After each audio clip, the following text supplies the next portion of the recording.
conditions in an atmosphere of elegance and refinement. Object matrimony. Unfortunately, I won't be able to offer my usual lightning service today, as I have a previous appointment in Yonkers, New York, arranging the second marriage of Mr. Horace Vandergelder, the well-known half-millionaire. As my late husband Edmond Levi always said, that means he's got at least 60,000 cash. But I'll do my best to have you carried across someone's threshold before the week is out. Now, I might also mention that I'm available for a financial consultation, instruction in the guitar and mandolin, a short distance hauling, and oh my, varicose veins reduced. Come on, Dolly. She's the one that spits his recollections, named the kind of man who sees her. Wasn't she smart enough?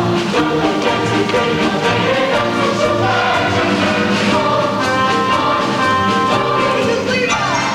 Mr. Kemper, the artist. You know, I'm something of an artist myself. I do those silhouettes, you know, the one with scissors and black paper. Why, here's one of Ada Rayhan looking the other way. I have to do them like that because I'm no good at noses. Mrs. Levi, the train for Yonkers leaves in 5 minutes, and if we don't make it there on time... Oh, but we will, Mr. Kemper. And not only will Horace Vandergelder give you permission to marry his niece Ermengarde, but he will also dance at your wedding, and not alone either, because I happen to be engaged, finding him a suitable second wife himself. What he really wants is someone sturdy to clean the house. As my late husband Ethel always said, marriage is a bribe to make a housekeeper think she's a householder. I know all about it, Mrs. Levi. Half of New York says he's going to propose to Mrs. Irene Malloy this very afternoon. Which is exactly why I'm on my way to Yonkers this morning, Mr. Kemper, and can take on your case and knock off 4 lovebirds with 1 stone, or whatever I throw, I'll see. And oh my, would you look at that? I have nothing to pay my train fare with, only large bills, 5s and 7s. I have some changes somewhere. Only hope this isn't a wild goose chase. And speaking of poultry, I'm also available for fresh Jersey eggs, surgical corsets reboned, ears pierced, and pierced ears replugged. Mrs. Levi! Just make the kind of tender sister. Wasn't she smashing up? Don't forget to bring the way up to your passion.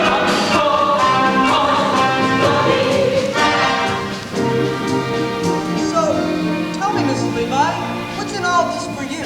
A living, Mr. Kemper. Some people paint, some people sew. I meddle.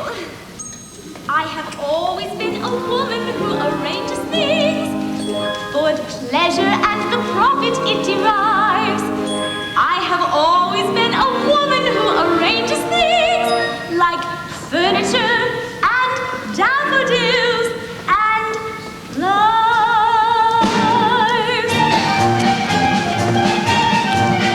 When a man with a timid tone meets a girl with a diffident air,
like you always taught me.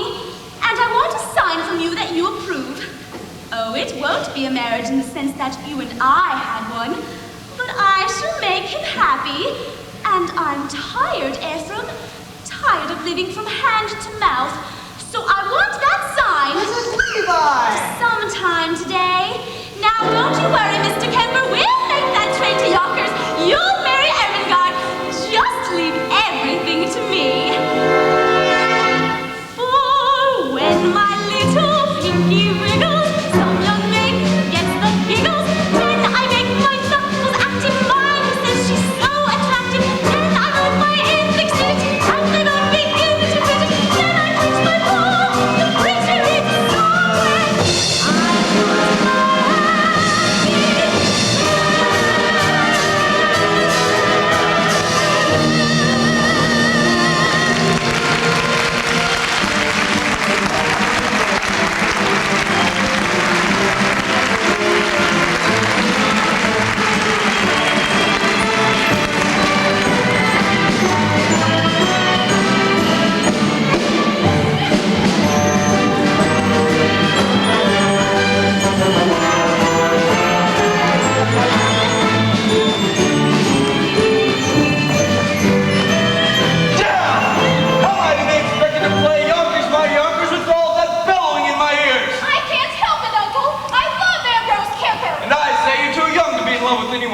Take it. I'm not too young. I'm 17, and in another year I'll be an old maid. Well, I forbid it. Dare to be an old maid, Ermengarde, and I'll cut you off without a cent. And don't cry in front of the store. I can't help it. I'm unhappy. Then you'll have to go to New York and be unhappy, where it will be unnoticed. Now go upstairs and pack your bags. And don't get your tears in the lock. It was just oil.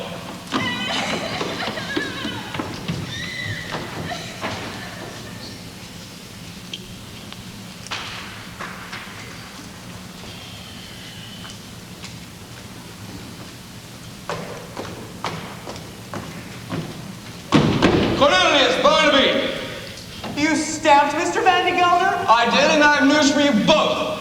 I'm going to New York this afternoon to march in the 14th Street Parade.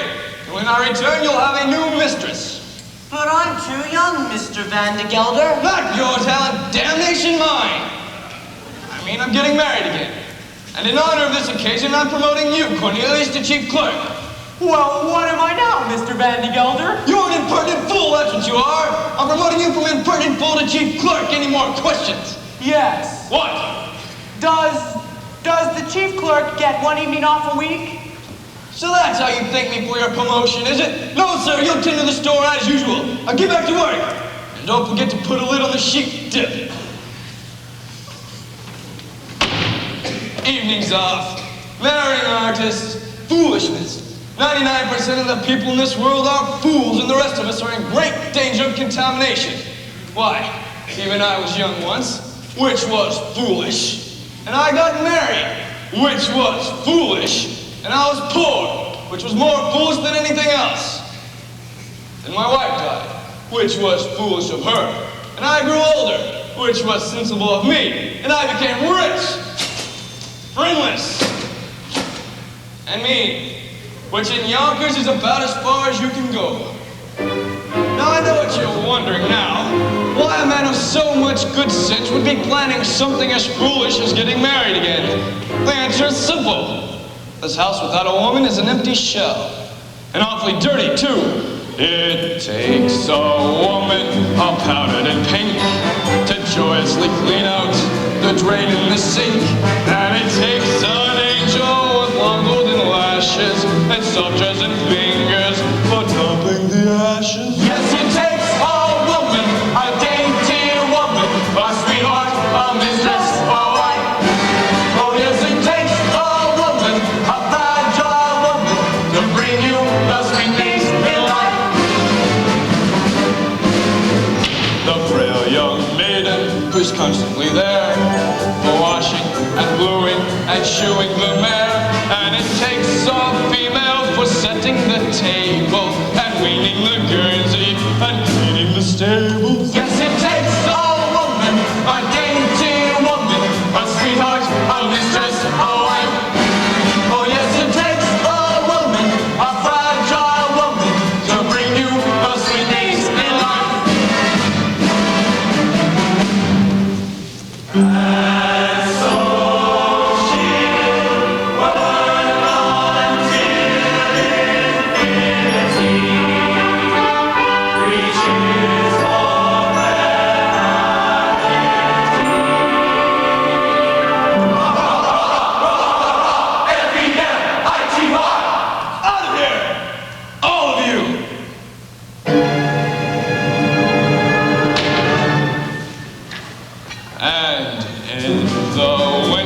she'll shovel the ice and lovingly set out like traps for the mice. She's a joy and treasure, for practically speaking, to who can you turn when the plumbing is leaking?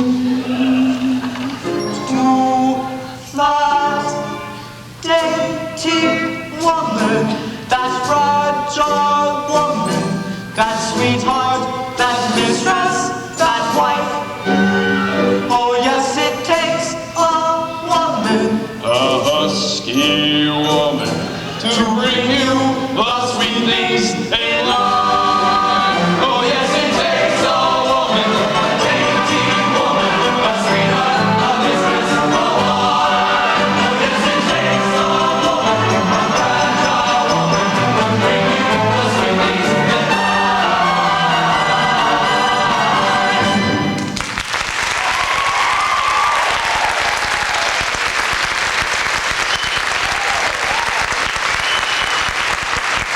Out of there! All of you!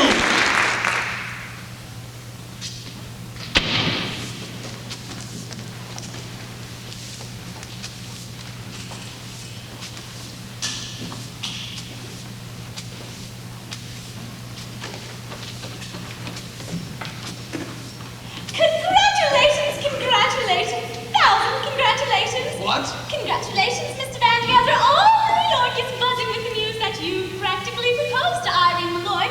The streets are lined with eligible young ladies prostrate with grief. All my congratulations and sympathy. Sympathy? Oh, did I say that? A slip of the tongue, that's all. No, no, no, I'm delighted with the news. After all, she wasn't easy to unload. By that, I mean you know what people said. Although I, for one, never believed those rumors. No, I didn't. Rumors? What rumors? Oh, nothing to get upset about, Mr. Vandergelder. According to all known facts, her first husband passed on quite naturally. A few sips of chowder she made special for him, and... Oh, but it could happen to anyone. No, there's no truth in it. Just one word of advice. Eat out. Now, see here, Mrs. Levi, you mean to say that Mrs. I Malloy... mean to say nothing, Mr. Vandergelder. Just friendly advice. Keep away from the chowder. By the way, she's ordered her wedding dress beautiful. You should see it. Black. Anyway, as I was saying, congratulations on your forthcoming nuptials, and may you rest in... may guardian angels watch over you both, particularly at dinner. Now, see here, Mrs. Levi, you mean... you introduced me to Mrs. Malloy, and rumors are not, I intend paying a call on her this afternoon as arranged. Very well, then I guess there's nothing left for me to do but go back to New York and tell the other girl, the heiress, not to wait. What did you say? Nothing, a word, heiress. Particulars, Mrs. Levi, I demand particulars. Her name. Her name is... Money! Ernestina Money! What a lovely, lovely name. Picture, if you will, hair as shiny as newly minted dimes, eyes as big and round as silver dollars, skin as soft and glossy as an old greenback. I can feel her now. Age 19, weight 102, waist 47. Waist 47? And that's with the money belt. Now, I can arrange for you to meet this Ernestina this very afternoon. Ain't got time, Mrs. Levi. I've got to take my niece Ermengarde to New York this afternoon until she forgets a certain Ambrose Kemper. Well, I can do that for you, Mr. Vandergelder. I know just how to handle such things. Then I'm marching in the 14th Street Parade. What an amazing coincidence. Guess who's been chosen to ride on the main float? The spirit of 14th Street, Miss Money. Her mother was a cash, you know. All right, Mrs. Levi. I'll meet Miss Money at the parade, but I still intend paying a call on Mrs. Malloy first. Oh dear, what races you make me run. Very well, then I'll meet you in front of Mrs. Malloy's hat shop at 2:30 as usual. One more thing, Mrs. Levi. Suppose I decide against Mrs. Malloy, and I don't like Miss Money neither. Well then, I happen to have one more name on my list, Mr. Vandergelder. A name I know as well as my own, but we won't go into that just now. It will come up all by itself in good time. Don't you worry about that. Oh, but wait till you see Ernestina, Horace. A vision, a dream. It takes a woman, all powdered in pink, to joyously clean out the drain in the sink. And it takes an angel with long flowing lashes and soft dressed fingers for topping the ashes. Yes, it takes a woman.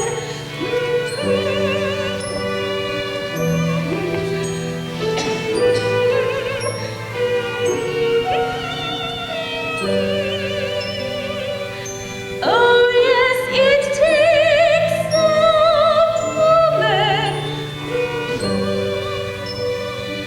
You know, Ephraim, I think I'll have this room done over in blue wallpaper. Yes, blue. Edmond and Rose, come on out here. We've got plans to make.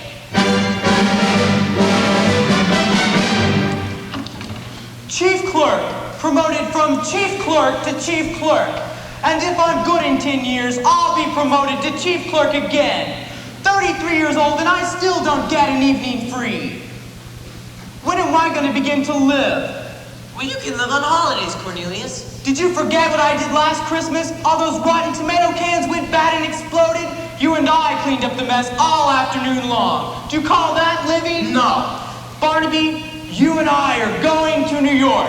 You mean close the store? Uh-huh. Cornelius, we can't do that. We'll have to. Some more rotten tomato cans are going to explode. Holy cabooses, how do you know?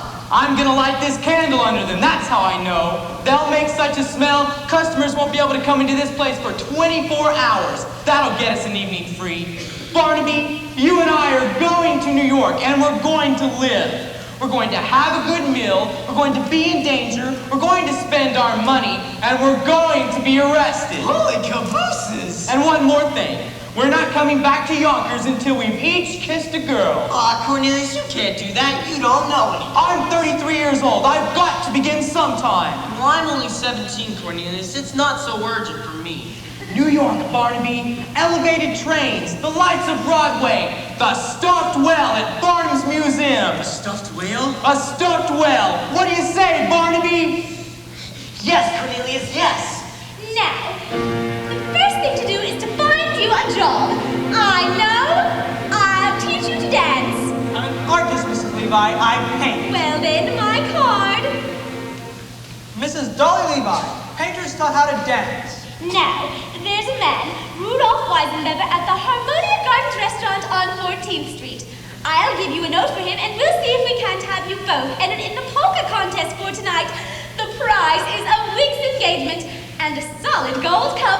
Oh, the cups we won, Ephraim and me. No, hold on, Mrs. Levi. No fiancé of mine is going to set foot in a cafe. And I don't mind saying I'm surprised you have acquaintances in a place like that. Not acquaintances, Mr. Kemper. Friends. Dear friends from days gone by. My late husband Ephraim believed in life, and anywhere you could find it. Cafes, ballrooms, yes, even theaters. Why, every Saturday night, even when times were bad, down those stairs we came at the Harmonia Gardens just like clockwork. It's all very well to come down like clockwork, Mrs. Levi, but you're asking Ermengarde to work there. It's the only way to show Horace Vandergelder that we mean business. Now, you go to the Harmonia Gardens this afternoon and say Mrs. Levi sent you. And incidentally, tell Rudolph that Dolly's coming back and she wants a table for two and a chicken for 8 o'clock. Bottom ones look all right, Cornelius. Now take the candle and put it under the ones on top. Not too close. They're swelled up like they're gonna bust. Oh, Cornelius, you can smell it all the way up here. Let's get dressed, Barnaby. You and I are going to New York. Out there's a world outside of Yonkers. Way out there beyond this hick town, Barnaby. There's a slick town, Barnaby.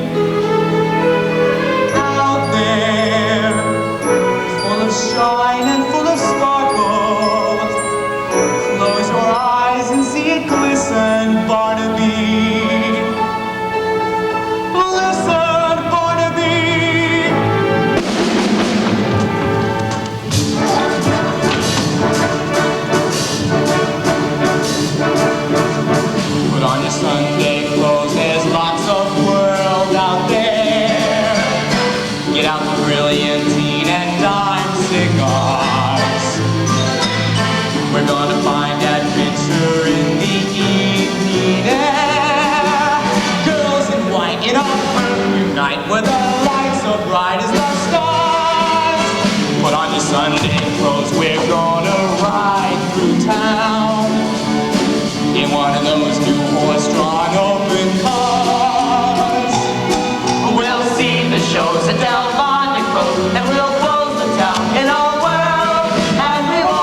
but to catch gentlemen's eye. But she'd have none of it. Cherries and feathers she wants. On today, of all days, when that poor dear sweet Mrs. Malloy has enough on her mind, what with what, Minnie? With the door, it's stuck. It's stuck, then push.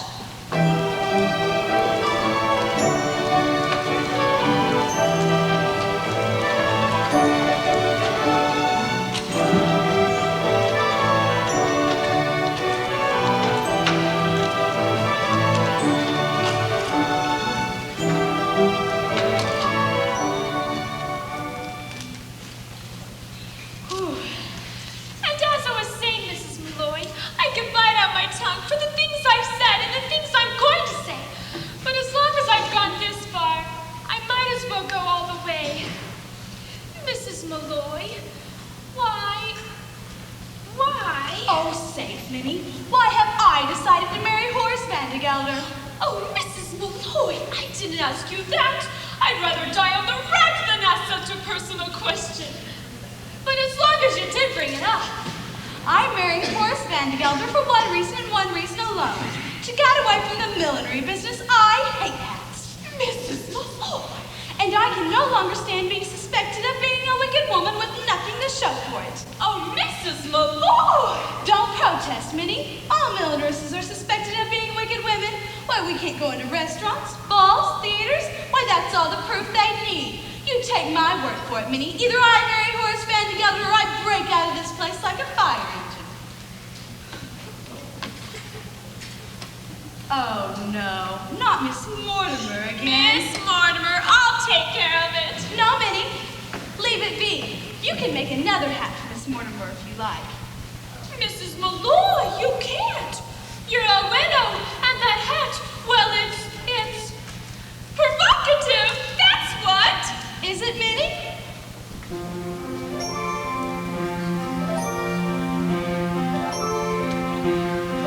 Well, who knows who may walk into the shop today?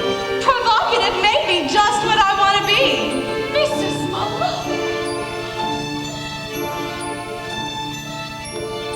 I'll be wearing ribbons down my back this summer. Blue and green and streaming in the yellow sky. So if someone special comes my way this summer, he might notice me passing by.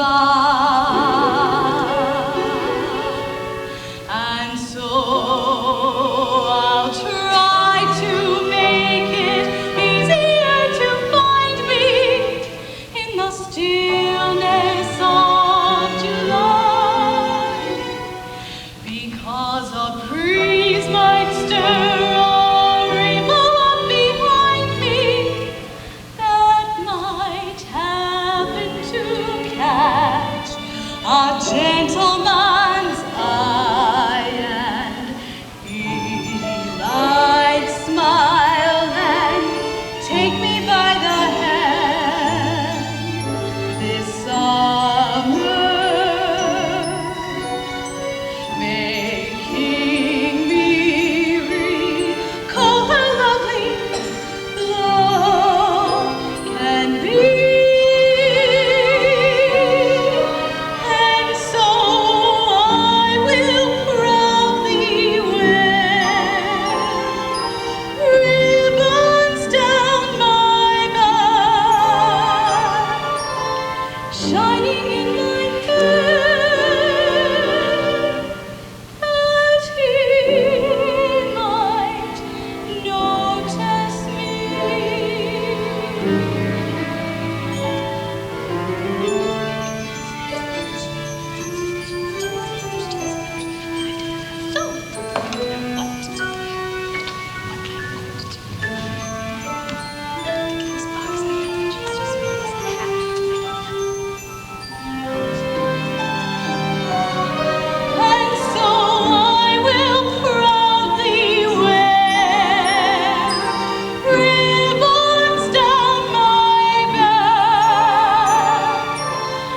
shining in my hand, that he might notice me.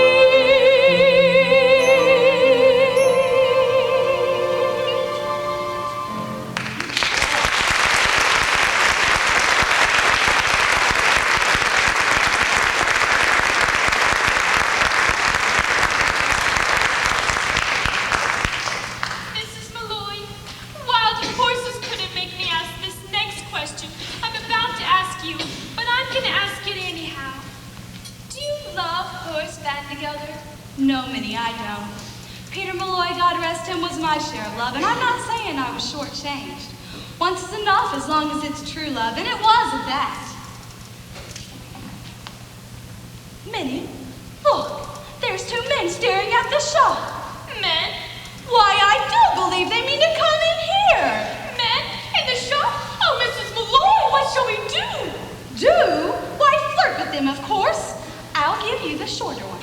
Mrs. Malloy, and you with all that talk about love. Love enough I've had, Minnie. It's a bit of adventure I could do with now. We'll get them all heated up and then drop them cold. It'll be good practice for married life.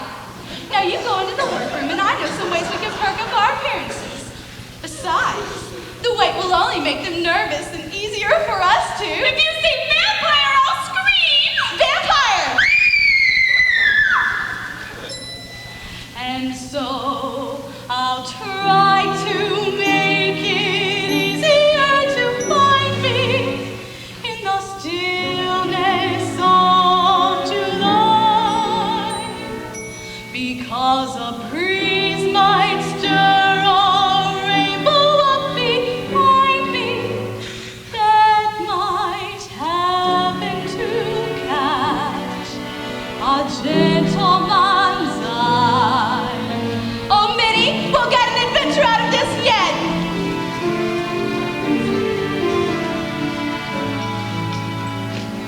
We'll get an adventure out of this yet, Barnaby. All afternoon long we wander around New York and nothing happens. Then we come to the quietest street in the city and suddenly... Vandergelder. Is he still out there? Go look. He's sitting right there on that bench. Oh, Cornelius, are you sure this is such an adventure? You don't have to ask, Barnaby. When you're in one, you'll know it all right. Now, how much money do you have left? Well, let's see. 40 cents for the train back, 30 cents for dinner, 20 cents to see the whale, 90 cents. Why? When those women come in, we'll have to pretend to be customers. Customers, that's it. Maybe the best thing to do is to make them think we're rich. Then we won't have to spend anything. We're two men about town looking for hats for ladies. Good afternoon, Mrs. Malloy? Here, Cornelius out here. What do we Tucker? My pleasure, gentlemen. Now what can I do for you? Well, you see, hats. We're looking for ladies to buy with Malloy because we'd like to see. We want a hat. For a lady, of course. And everyone said to go to Mrs. Malloy because she's so pretty. I mean, her hats are so pretty. And reasonable, too. As reasonable as under $1. Then we'd still have enough money to see the whale. You'll have to pay him no mind, ma'am. He's come all the way from Yonkers to see the stuffed whale, and he's all excited. Now keep an eye on that street, Barnaby, and maybe you'll see it pass by. Is it big and black with little red eyes? Yes. It's sitting right there on that bench. Excuse me, Mr. Hackle, did you say Yonkers? Oh, yes, ma'am. And by that I mean you should see Yonkers. Or perhaps Mr. Malloy would like to see Yonkers, too. Oh, I'm a widow, Mr. Hackle. You are? Barnaby, she's a widow. Oh, that's too bad. I'm sure Mr. Malloy would have enjoyed Yonkers in that hat. I mean on you, of course. Not Mr. Malloy, may he rest in peace. You're Catholic, aren't you? Well, don't let that worry you. I'd be willing to change. Mrs. Malloy, if you should ever happen to have a Sunday free in the near future, I'd be more than honored to show you Yonkers from top to bottom. Well, Mr. Hackle, I might be in Yonkers sooner than you think. Oh, really? You see, I have a friend who lives in Yonkers. Do you? Perhaps you know him? Perhaps we do. It's always so silly to ask in cases like that, isn't it? It's a Mr. Horace Vandergelder. Horace Vandergelder? Oh, Vandergelder's ham feed? Do you know him? Oh, no. Mr. Vandergelder's a substantial man. Well liked, they tell me. He's a lovely man, Mrs. Malloy, just lovely. Has only one fault as far as I know. He's as hard as nails. Cornelius, I think... Now I wonder if your friend might like this one. Look out! Begging your pardon, Mrs. Malloy. Gentlemen, what are you doing? All this, Mrs. Malloy, will explain later. You come out of there this minute! We're as innocent as can be, Mrs. Malloy, honest. Well, really, Mr. Hackle, Mr. Tucker, I insist that you both come... Mr. Vandergelder. Mrs. Malloy, I don't suppose Mrs. Levi is in here, is she? She was supposed to meet me on that bench 10 minutes ago. Well, she can just go looking for me if she comes, because when I make an appointment, I like people to be on time. Here's a present for you. Chocolate-covered peanuts, unshelled. The expensive kind. Did I just see you talking with two men? Men, Mr. Vandergelder, what would men be doing in a lady's hat shop? Well, now, let's go back into my workroom. I'm so anxious for you to see it. I saw it last week. So you did. Well, Mr. Vandergelder, what's new in the hay and meat business? I understand you have 3 friends, all hard as nails. What on earth are you talking about? Nothing, Mr. Vandergelder. Yonkers. I hear it's a beautiful city. And who's been telling you about Yonkers, may I ask? Nobody, a friend. What friend? A customer, Mr. Vandergelder. Someone quite well-to-do, as a matter of fact. He was in here buying hats for ladies. You might even know him. Although it's usually so silly to ask in cases like that, isn't it? It's a Mr. Cornelius Hackle. Did you say Hackle? Yes, you see. He happens to be my head clerk, that's all. Mrs. Malloy, I demand an explanation. And I'm going to give it to you. Why shouldn't you know Cornelius Hackle? Everyone in New York knows Cornelius Hackle. He's at the opera, in all the fashionable homes. Why, he's at the Harmonia Gardens restaurant 3 times a week. Impossible. He has only $136.45, and I keep it in my own safe. Mr. Vandergelder, you're killing me. He's one of the Hackles. They built the canal. What canal? The Panama boat. It ain't the same man. Who took the horses out of Ginny Lynn's carriage and pulled her through the streets of New York? Cornelius Hackle. And who dressed up as a waiter at the 5th Avenue Hotel and dropped an oyster down Mrs. Astor's... Oh, I couldn't say it, but it was Cornelius. He's the playboy of New York. Now, don't deny it, Irene. I can see you were taken with him just like everyone else. Dolly, I don't know what on earth you're talking about. I've only seen him once in my life. Really, Dolly? I just... Excuse me! Of course.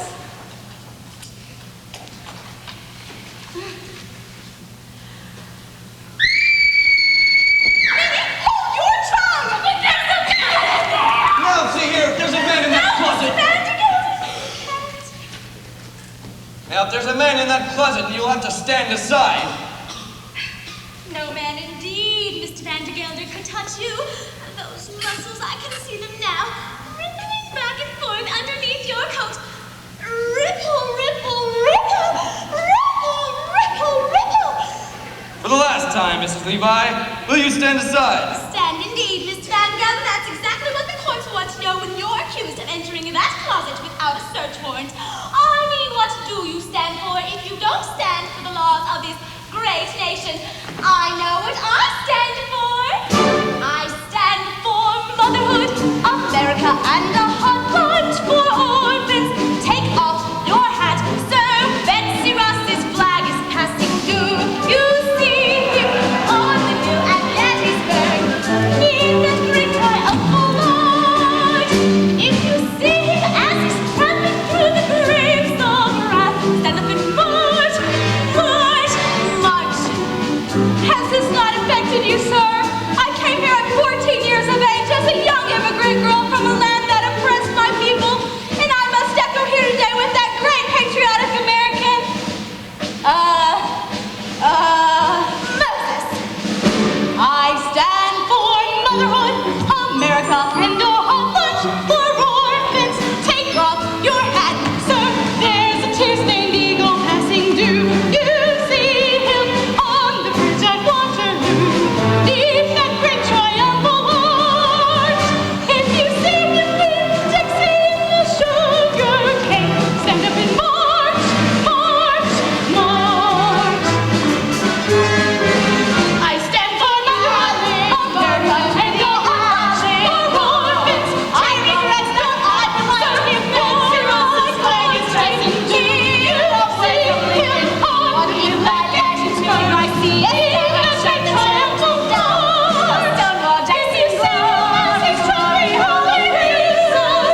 We're scored 7 years ago.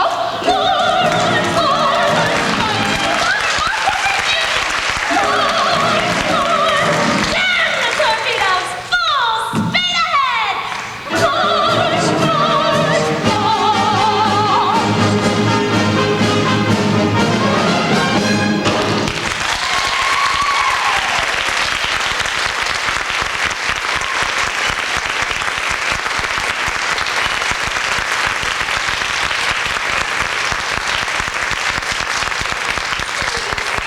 Vandergelder, there couldn't possibly be a man in that closet.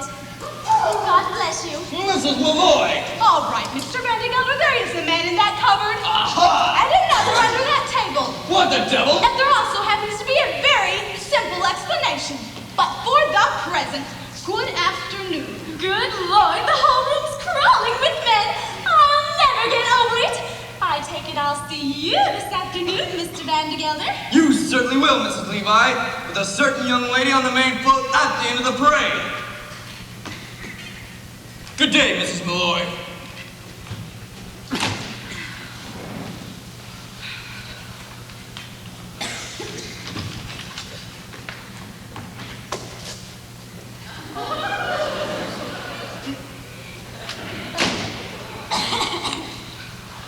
Mrs. Malloy, I can explain everything. Mr. Hackle, I insist that you and Mr. Tucker both leave my store or I will be forced to call Officer Gogarty.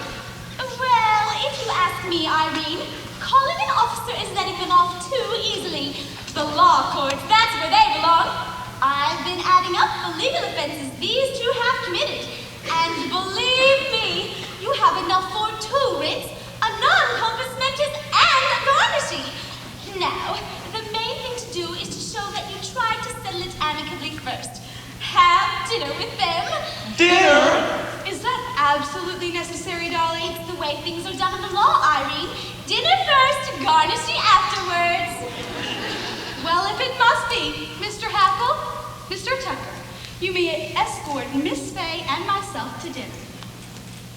Be delighted, Mrs. Malloy, and I speak for Barnaby too. Now I hear there's a nice restaurant down at the railway station. Oh no, Mr. Hackle. If the Harmony Gardens is good enough for your fashionable friends, then it's good enough for us. I heard they have a lovely orchestra there. Oh, we couldn't go there, Mrs. Malloy. It's not the money or anything. It's just It's the whale. It's the whale. Oh no, it's not the whale. It's the dancing. You see, they have dancing in a place like that. Exhibitions, even contests. And it would take me weeks, months, years to... Mrs. Dolly Levi, 33-year-old chief clerks, taught how to dance? Now it's simple, Mr. Hackle. You put one on here. It's no use, Mrs. Levi. I have absolutely no sense of rhythm. Absolutely no sense of rhythm is the primary requirement for learning by the Gallagher-Levi method. Just give me 5 minutes of your time, Mr. Hackle, and I'll have you dancing in the streets. Now, we'll start with lesson 7, the waltz kick turn. Ready? Left step touch, right step touch, under back around the touch. Back through, around behind, out over, release, and unfurl. That was wonderful, Mr. Hackle. When I think of the lucky lady who will find heaven in your arms. Let's go back to lesson 1. Put your hand on her waist and stand with her right in your left hand. And 1, 2, 3, 1, 2, 3, 1, 2, 3. What?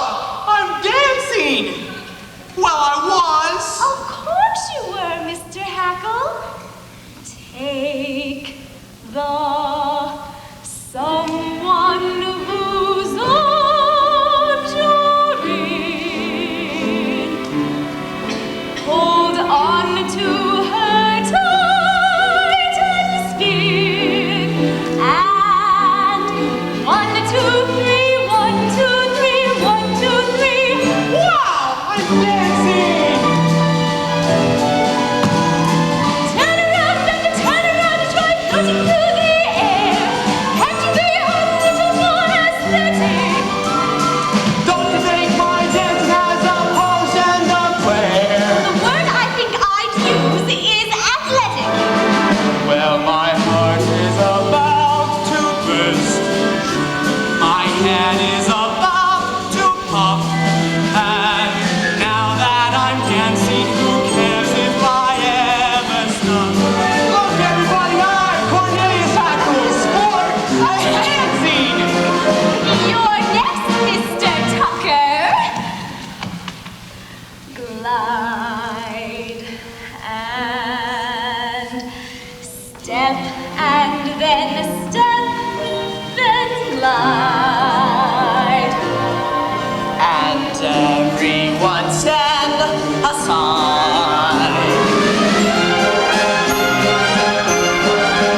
Look, he's dancing. You can learn to polka if we were to meet or so, or the tango field of passion scene. I can join the chorus of a castle garden show. Whatever you do, for God's sake, keep reading. For my heart is about to burst. My head is about to pop. And now that we're dancing, who cares if we ever stop?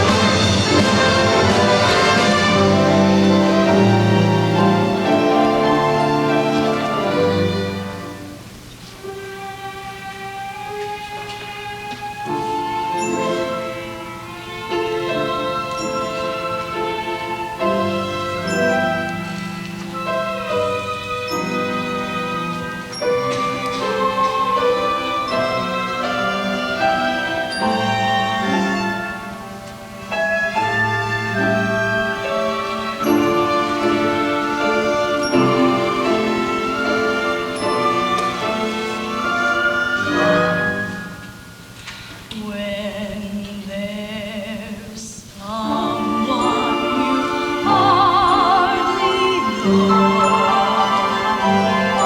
and wish you were closer to, remember that he can be near to you while you're dancing.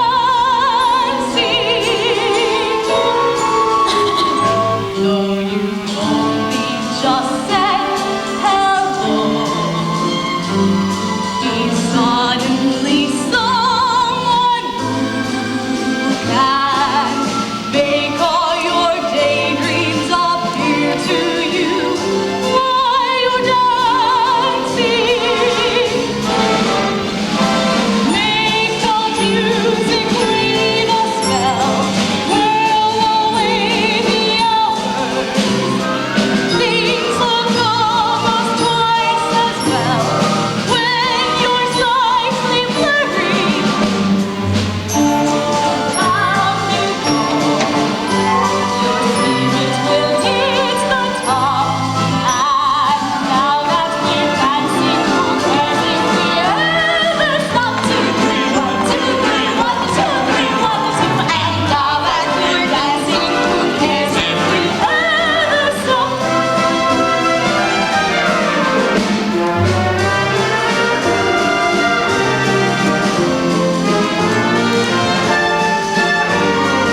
my side, stabs in my liver. I'm fine. My daughter Fanny got married, you know. Did she? A year ago last September. It's been a long time since you lived here, Mrs. Levi. Such a long, long time. Ephraim, let me go. It's been long enough, Ephraim. Every night for all these years, I put out the cat, I locked the door, and made myself a little rum toddy. And before I went to bed, I said a prayer thanking God that I was independent, that no one else's life was mixed up with mine. And then one night, an oak leaf fell out of my Bible. I placed it there when you asked me to marry you. It was a perfectly good oak leaf, but without color and without life. And I suddenly realized that I was like that leaf, Ephraim. For years I hadn't shed a tear, nor had I been filled with the wonderful hope that something or other would turn out well. And so I've decided to rejoin the human race. And Ephraim, I want you to give me away. Before the parade passes by, I'm gonna get in step while there's still time left. Before the parade passes by.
Mrs. Levi, she's beautiful. Everything you said and more.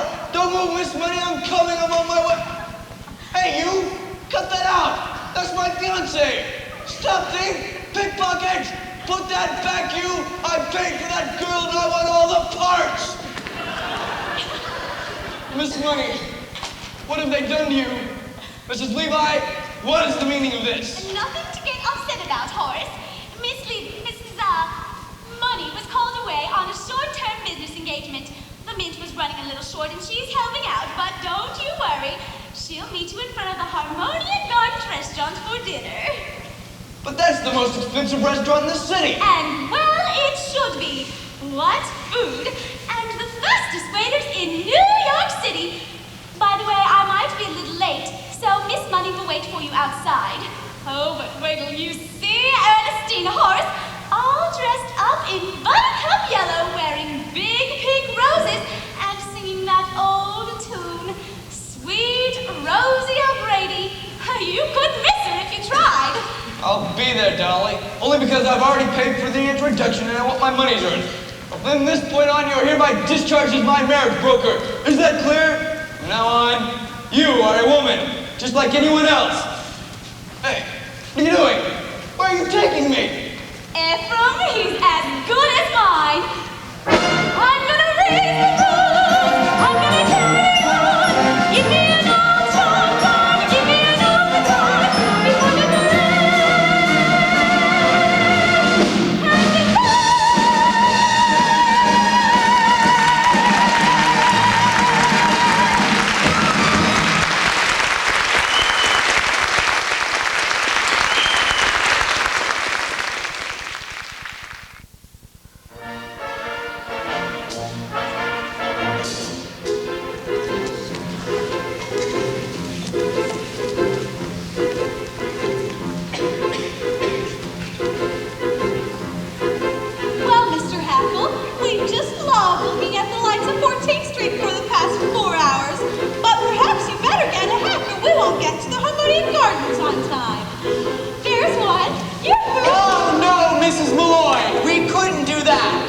It's not the money or anything.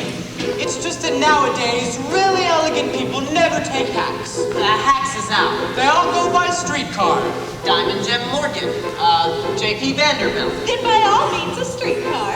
Imagine, just think, I've been elegant all my life and I never even knew it. Of course, if you really want to be elegant, We do! you walk.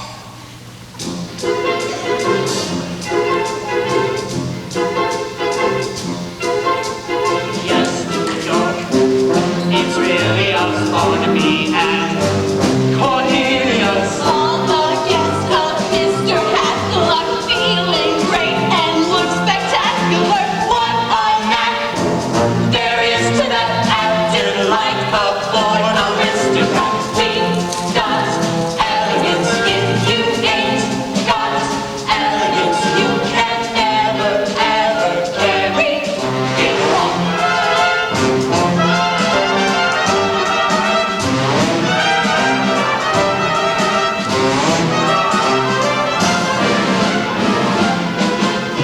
All who are well-bred agree, believe me, has pedigree. Exercise your wildest whims tonight. We are out with diamond gems tonight. Could they be misleading us? Silver spoons were used for feeding us. We got elegance if you ain't got elegance. You can never, ever carry it wrong.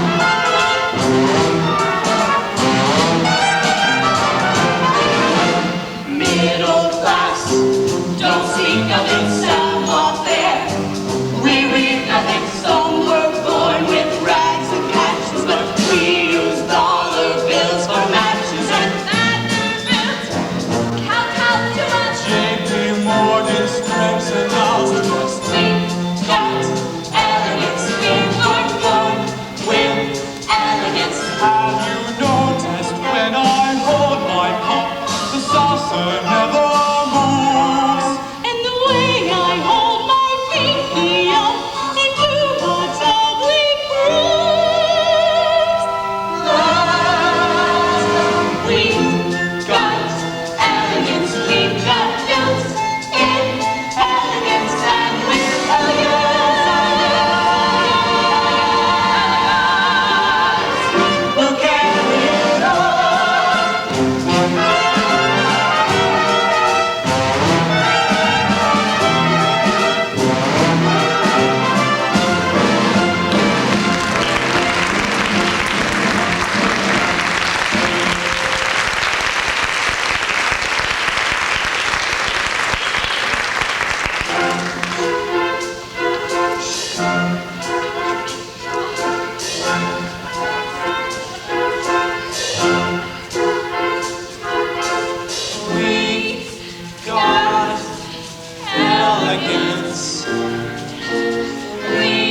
Isn't that just like the rich? Well, gentlemen, aren't you going to escort us in? Of course we are, Mrs. Malloy. Barnaby?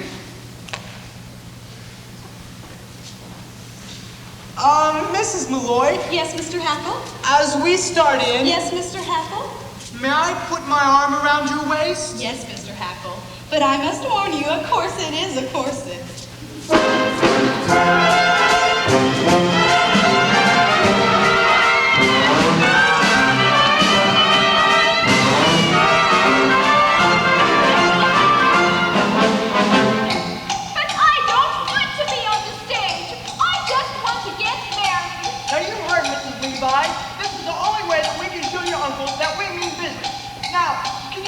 Faster? You're throwing me off step. Well, faster.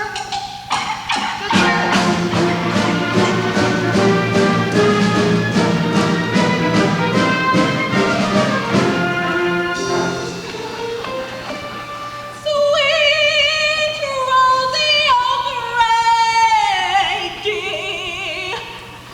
my sweet little rose.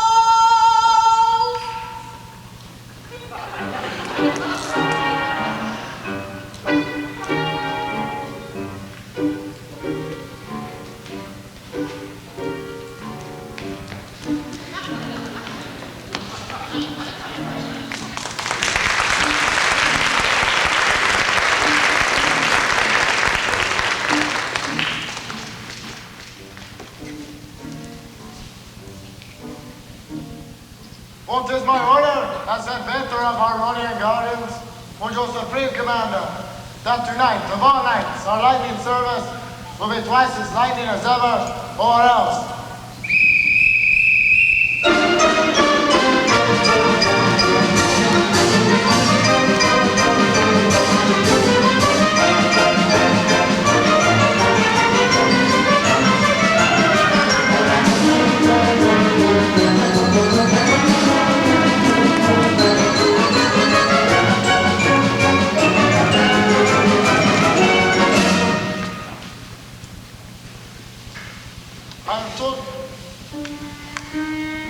I'm sure you'll find the private dining rooms well to your satisfaction, sir. They do cost a little bit more, but they do afford the best view of the entertainment. It's only $1.40, Cornelius. Are you sure? Count it again. Prepare yourself for a big night, Minnie. We're out with two of New York's best known sports. I did make a mistake, Cornelius. It's only $1.35. I'll count it once more. No, don't. We can't afford it. I'm going to order everything on the menu. Waiter!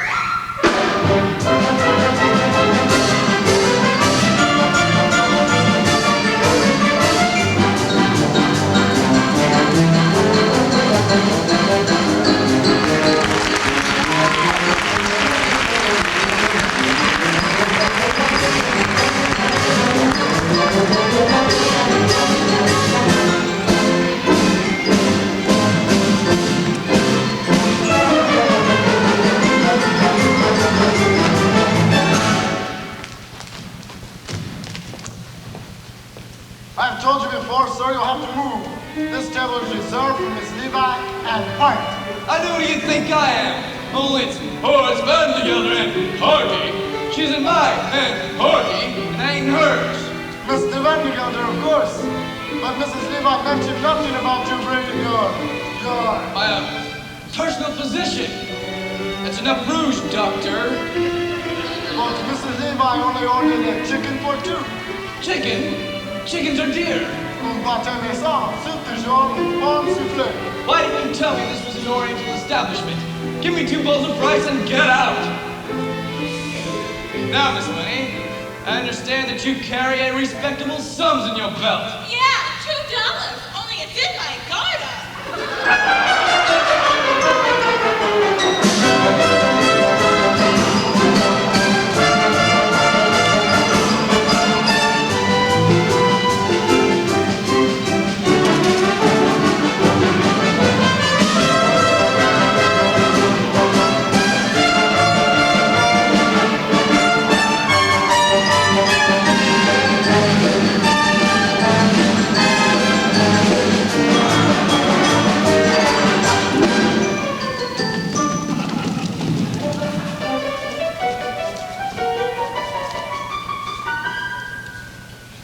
It's sweet of you to worry about our reputations, Cornelius.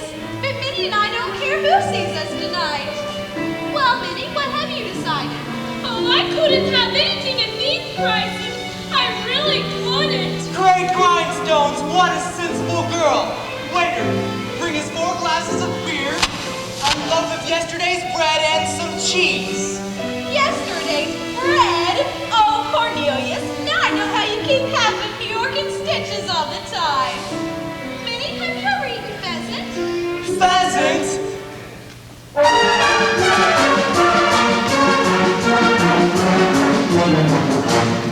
Say, where's the private dining room? You ashamed or something? No, it's not that. It's a bit drafty out tonight. Well, why did you say so? Here, I'll loan you this. Now let's order something till the rice comes. Waiter, would you bring a roast suckling pig with chestnut and oyster stuffing, cheese fondue, and some lady fingers? Now, what'll you have?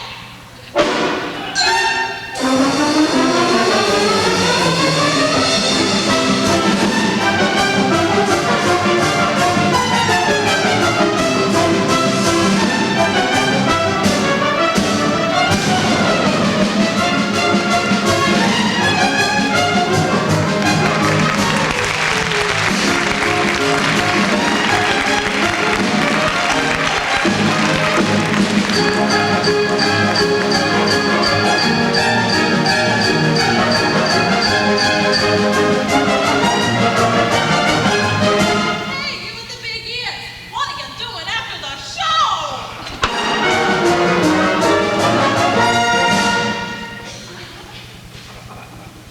It's sweet of you to worry about our digestion, Cornelius, but I'm sure the pheasants are fresh. We'll take 4, please, and a nice red wine. Wait a minute, no wine. No wine? Champagne. Champagne. It's only once in a lifetime, Barnaby. Champagne and Neapolitan ice cream and hot house peaches and Barnaby. Give the band leader a nickel and tell him to play to a wild rose. We want music while we dine.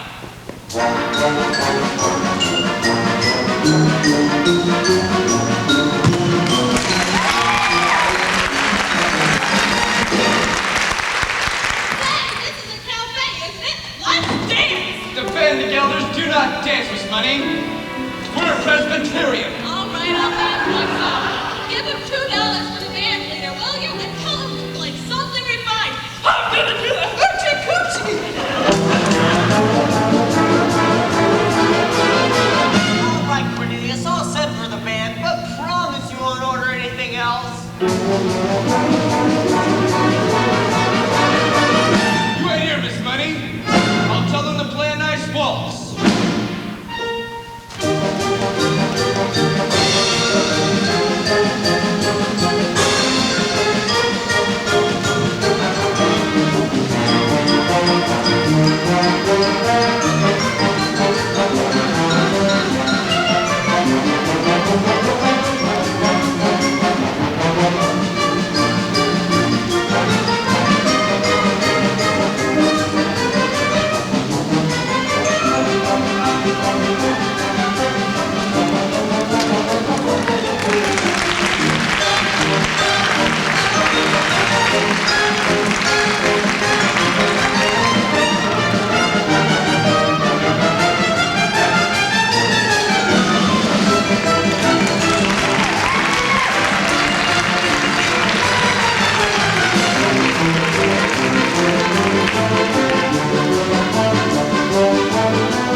tell them to play a waltz. Here's a nickel for the band and tell them This money! 2 more pheasants, please. Cornelius!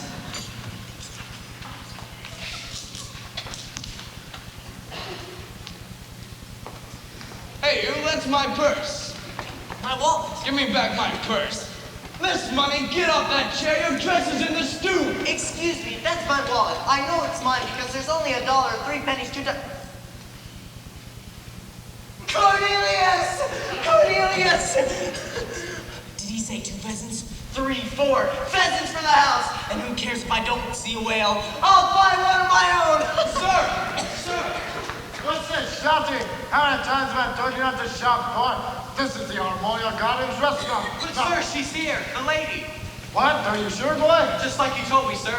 8 o'clock on the nose, out pulls a carriage, out steps a lady with red hair and the biggest handbag I ever saw. It is Mrs. Levi. She's back. True? I heard some voices talking outside the window and it sounded like... It is. It's Dolly. Fritz, tell the man. She just stepped out of the carriage. Rudolph, it's true, no? It's true, yeah. She just stepped out of the white and gold carriage. Followed by 6 black horses with scarlet balloons. Ah, Rudolph, it's like old times again. Sir! Rudy! She's here!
now late, and I've had an explanation of... Ernestina! Exactly! Ernestina, whom I trusted. She wanted to do the hoochie-coochie! Well, she always was artistic. Horace, I think I'll have our table moved down front. There's someone in the polka competition I particularly want you to see.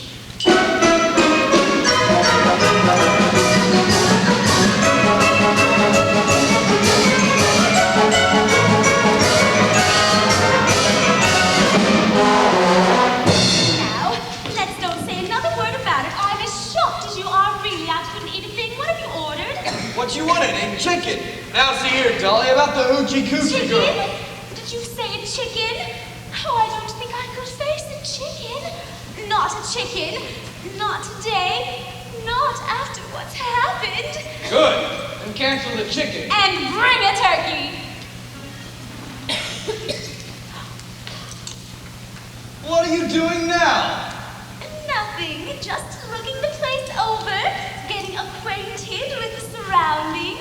That's the trouble with you, Dolly Gallagher. Always wanting to know everything. Always putting your nose into other people's affairs. Why, anyone who would marry you would be as nervous as a cat. What? What's that you're saying? I said anyone who would marry you. Horace Vandergelder, you get that idea right out of your head?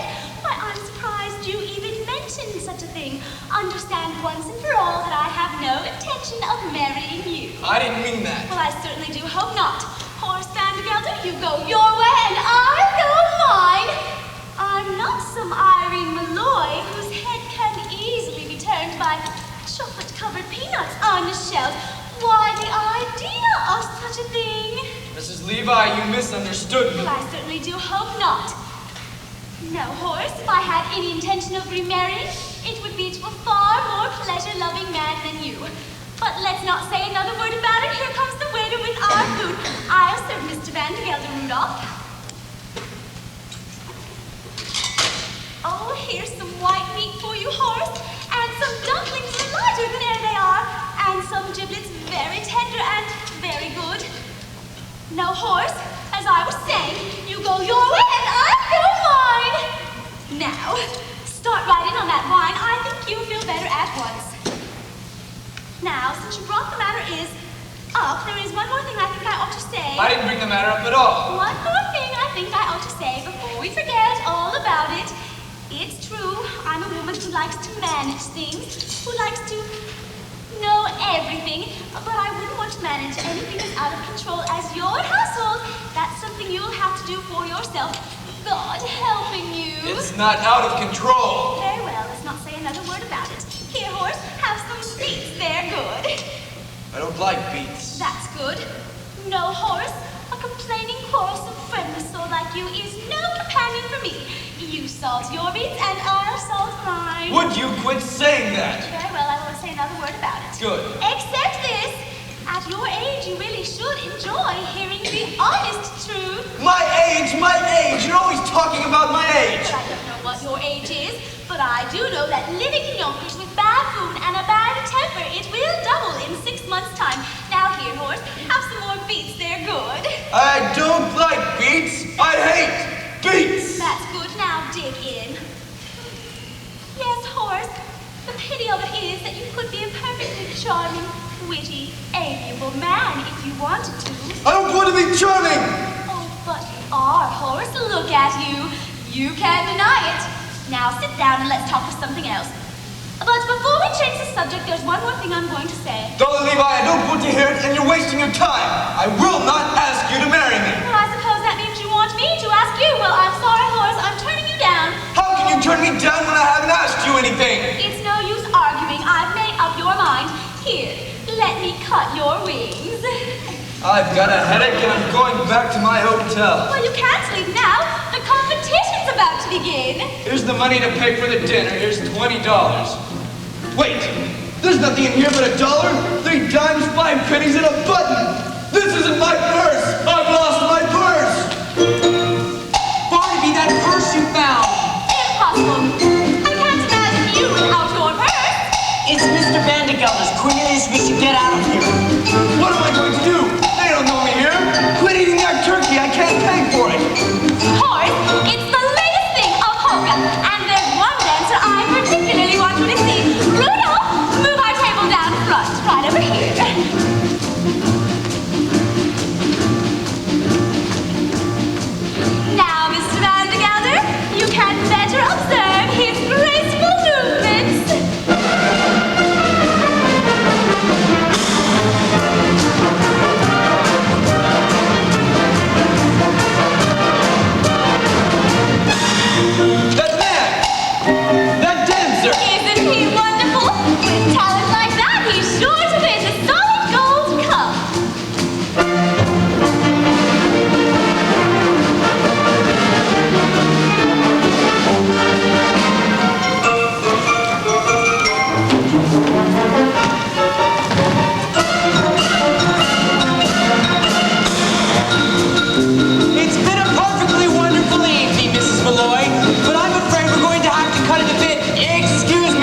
speak on your behalf? I say, is there anyone here to speak on your behalf?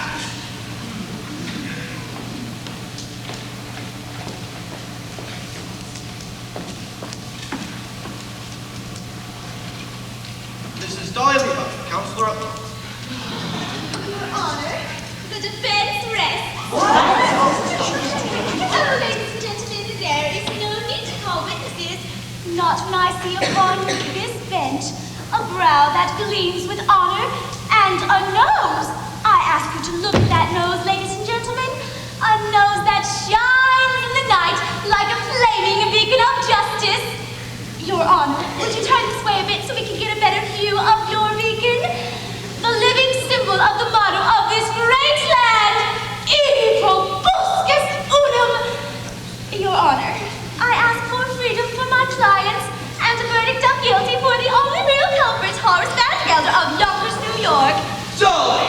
The one man responsible for these grievous charges of willful destruction to private property. Owing to bruise and a solid gold cup bent. Cruelty to a poor, unfortunate minor. Would you mind repeating that, dear? Begging your pardon, Mrs. Levi, but if it pleases the court, I have something to say. Go right ahead, Mr. Hackle. I was just about to call on you. Dare to testify against me, Cornelius Hackle, and I will have you discharged. You've already done that, Mr. Vandergelder.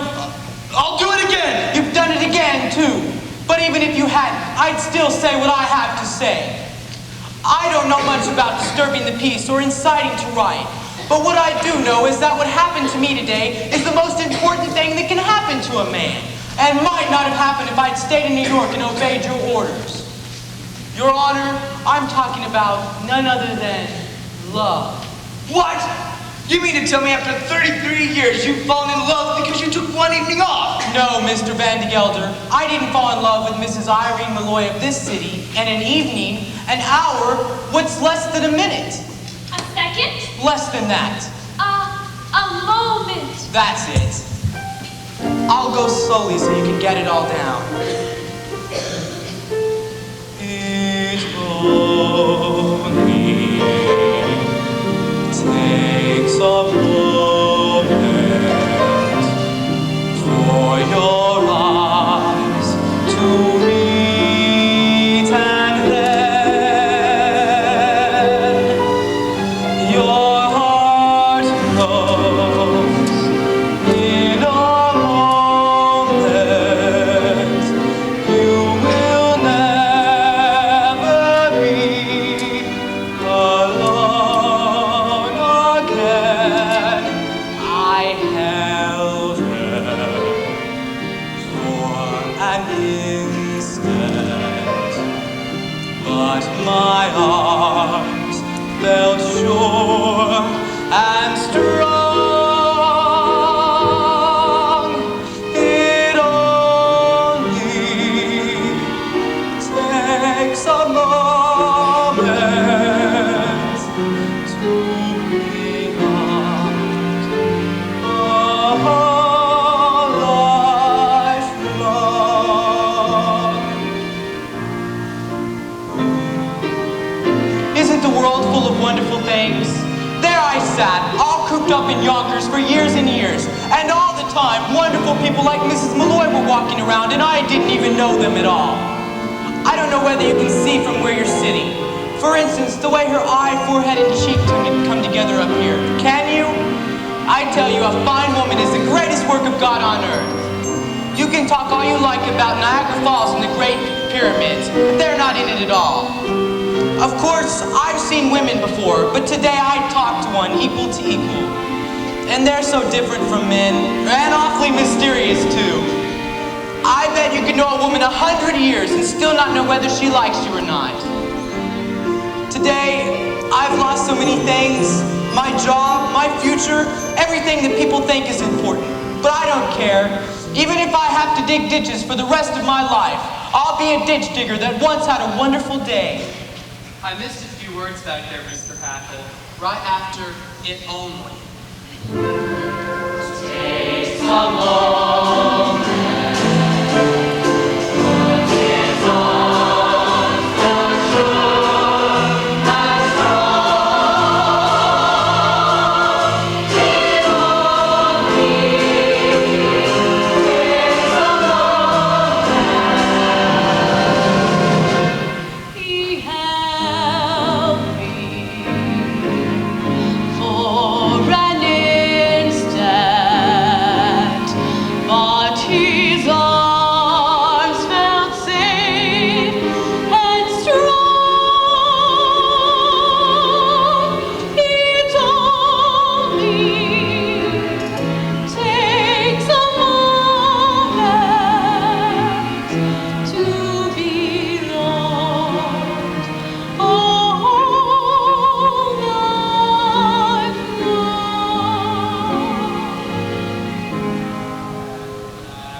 time runs out, As it's gone, took a moment to be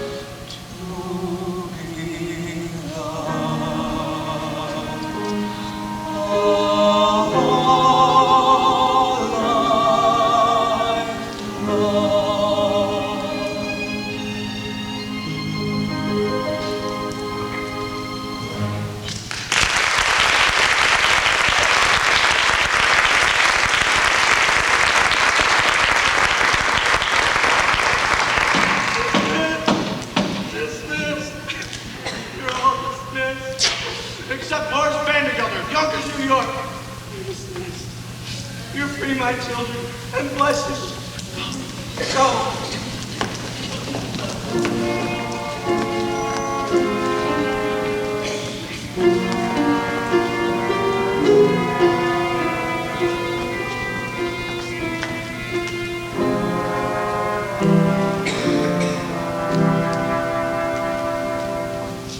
You can see the prisoner now, Mrs. Levi. Thank you. Well, Horace, there's your life. Without niece, without clerks, without a bride, and without your purse, it looks as if there's only one thing left to say. Well, if it's to ask me to marry you, Dolly Levi, never, not in a million years, under no circumstances will I ever ask you to marry me. Oh, that wasn't it at all, Horace. All I wanted to say to you was, goodbye. What? Goodbye. Now hold on, Dolly. No, Horace, it's too late.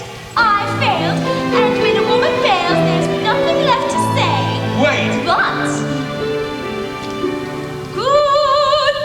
goodbye, goodbye, goodbye, goodbye, goodbye, goodbye.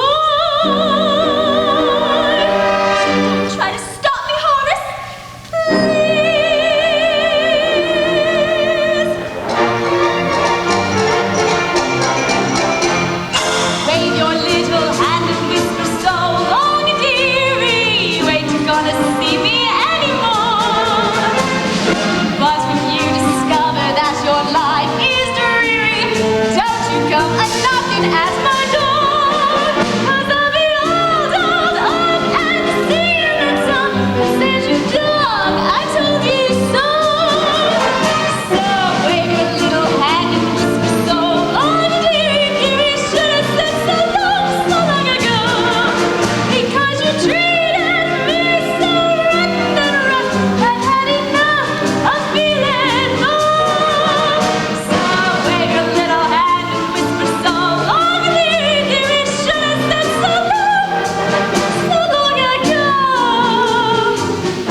Dolly Levi, if you're the last woman on earth. No, not even if you asked me a million times. I don't need you now, and I didn't need you before. Dolly Levi, you go your way, and I shall go mine.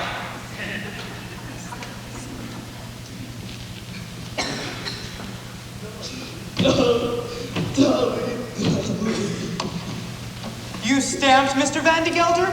Oh, it's you, is it, Mr. Hackle? Come crawling back, have you? No, Mr. Vandergelder. I just stopped by for my $146.35. You see, I've decided to go into business for myself.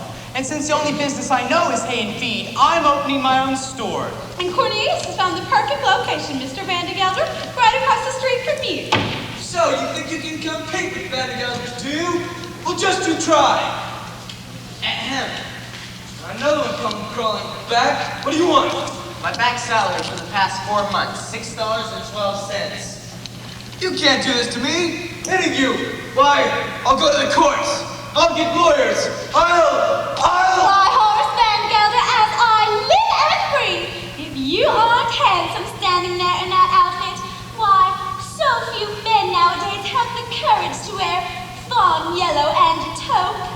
Dolly, Horace, I know just what you're going to say. It's Ernestina, you're not satisfied. Well, I happen to have one more girl on my list, the ideal wife. But don't let me interrupt you. You were doing something. What were you doing? Getting Cornelius's money, Dolly. $146. And 35 cents. And $6.12 of mine. Is the money mine? No, that's $52.48. 38. 48. Well, if it's the money you want, the safe is in there. Money, money, money, money. Mr. Vandergelder's money. It's like the sun, it can cure, or it can kill. Vandergelder's never tired of talking of how the world is full of foolish people. And he's right, isn't he? Himself, Irene, myself, Cornelius, we're all fools, and in danger of destroying the world in our folly. But the surest way to keep us from harm is to give us the 4 or 5 things that are all right in this world. And that takes a little money. The difference between a little money and no money is enormous and can shatter the world. And the difference between a little money and an enormous amount of money is very slight. And that can shatter the world too. It's all in how you use it. As my late husband, Edmond Levi, always said, money, pardon the expression, is like manure. It's not worth a thing unless it's spread around, encouraging young things to grow. Anyhow, that's the opinion of the second Mrs. Vandergelder. Which reminds me, Ephraim, I'm ready for that sign.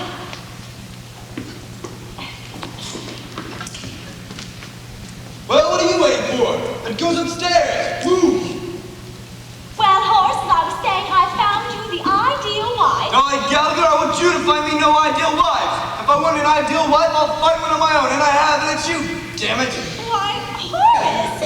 I know I've been a fool about Mrs. Malloy and the other woman, but Dolly, forgive me and marry me.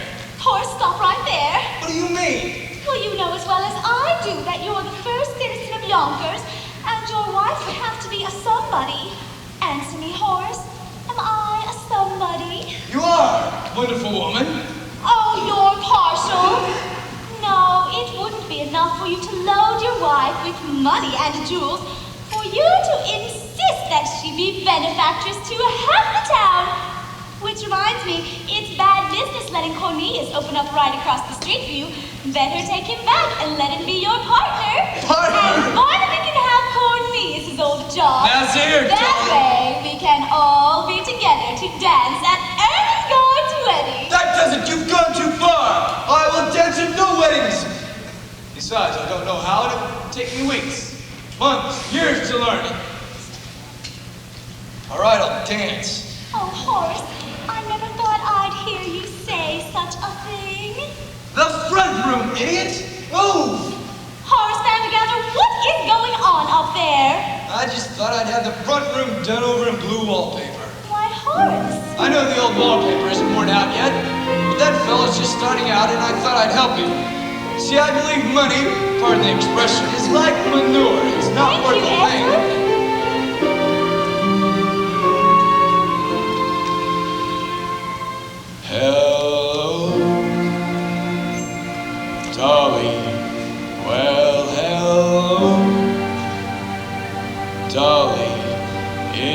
so nice to have you back where you belong.